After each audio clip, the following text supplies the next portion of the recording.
Hello, welcome to this talk. Thank you very much for joining me for today's talk. My name is Dr. Gareth Evans-Jones. I'm a lecturer at the School of History, Philosophy and Social Sciences at Bangor University.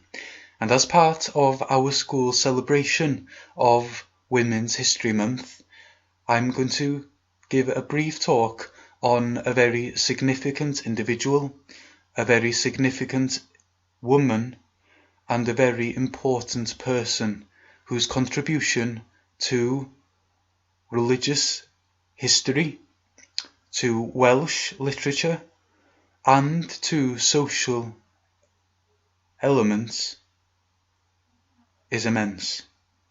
And so I'm going to discuss Anne Griffiths. Now, it's a possibility that many of you have heard of Anne Griffiths, or are somewhat aware about her, or have no familiarity with her.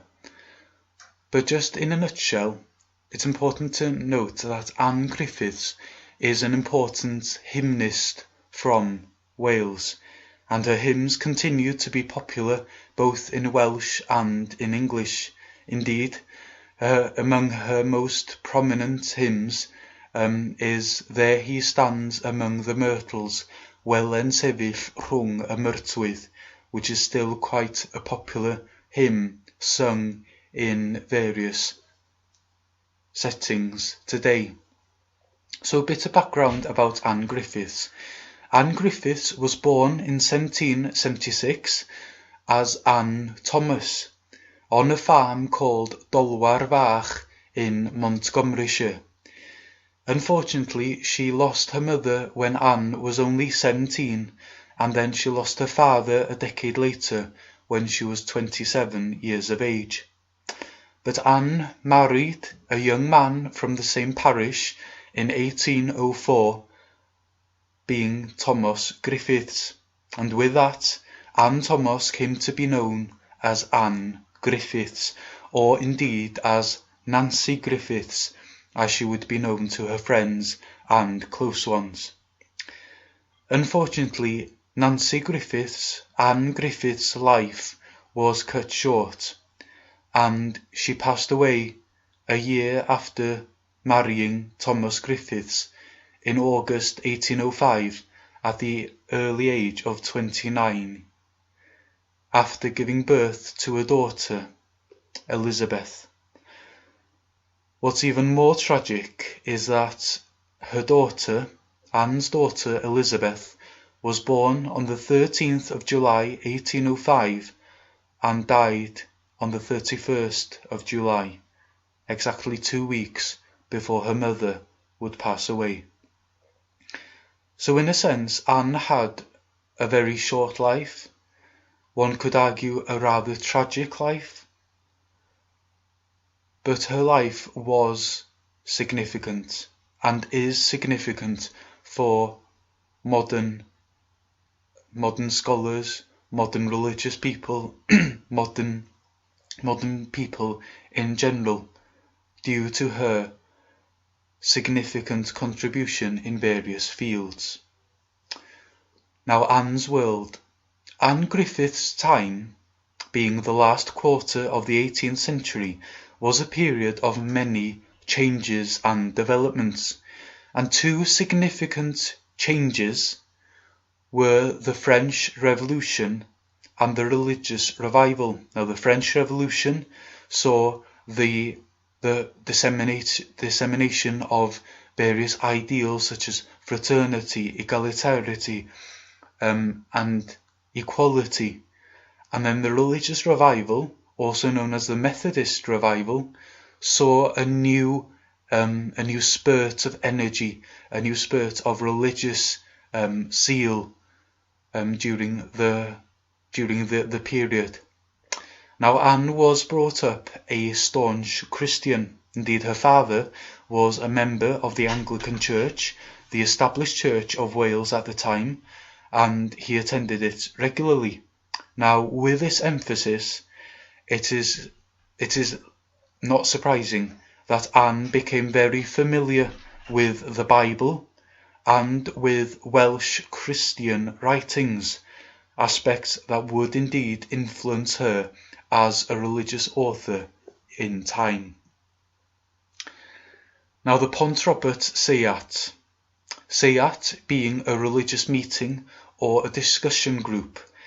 Now religious revivals were regular occurrences during Anne's lifetime. They spurred on many developments in several regards, including sermons, preachers, poetry, and literature.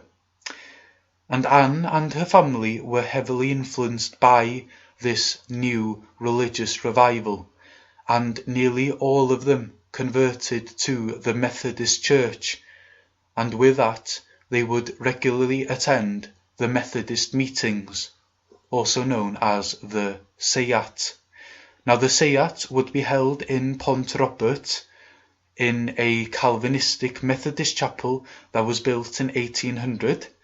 However, the Seiat would also be held in other places, including Dolwar Fach, Anne Griffiths' home. So it just shows how influential Christian thought, Christian ideals, and Christianity as a religion did have an effect on Anne to a very significant degree. Now, a consequence of attending religious meetings with the Methodists was that Anne had bouts of strong spiritual experiences. She went through several religious experiences, and in those experiences she felt as though the divine energy flowed through her, yet paradoxically she felt unable to grasp it entirely. Indeed, initially she was very critical of herself, calling herself a sinner and believing that she needed to strive to better herself. But with time, as she had more of these religious experiences, she came to believe that Jesus had taken her sins away, and as such, she became infatuated by the Messiah, by the Christ, by the Son of God. She became so infatuated, she was mystified by him. And her religious experiences were highly significant. On the one hand, she felt things to the core, sensing the divine and the unknown, and being infatuated by the mysterious and the mystical. But at the same time, she did have a childish and playful side. She was a bit playful, she was a bit boisterous. However, she was also so devoutly Christian. So that interesting synchronization between those different elements, those paradoxical elements, they're so interesting and so telling in a sense. Now, Anne composed powerful religious literature during her lifetime. However, the corpus of her work that she left after her include 8 letters and over 70 stanzas. So one might think that that isn't a great number as a body of work. However, those 8 letters and over 70 stanzas are so significant, and they do testify to Anne's prowess as an accomplished and skillful religious author. And there are 2 important individuals with regards to Anne Griffiths' literary career. The first being John Hughes. Hughes was a poor weaver from the same parish as Anne, but he became among the leaders of the Calvinistic Methodists of the area, and with that he became a spiritual mentor and a type of counsellor to Anne. He would offer her advice. He would suggest the best way that she should act and behave. So we see John Hughes as a significant figure. The other significant figure with regards to the work of Anne Griffiths is Ruth Evans. Now, Ruth Evans was a maid in Dolwar Fach, and she became one of Anne's greatest friends. Indeed, Anne would recite her poems and hymns to Ruth, and the maid would do her best to remember them, to try and make sure that she kept hold of them all. And it is thanks to Ruth that we have those 70 plus stanzas in existence today, because it was down to her and her mind and her memory that we still have Anne Griffiths poetry or hymns. So we see here two very important women making such a great contribution to modern Welsh literature and religion. Now, Anne's poetry or hymns were very powerful from the start, and Ruth did remember the majority of them. And after Anne's death, Ruth recited some of the hymns to Thomas Charles from Abala, Thomas Charles being a prominent nonconformist theologian of the time, and he urged Ruth's husband, John Hughes, to write the hymns down, due to them being so powerful and so insightful. And it's thanks to both Ruth and John Hughes and Thomas Charles that we still have Anne Griffiths hymns in circulation today. Now, there are several themes that run through Anne Griffiths hymns. Three main themes include law. For Anne, the divine law is characteristic of the nature of God, and there is a need to obey the law in order to obey the will of God. Image.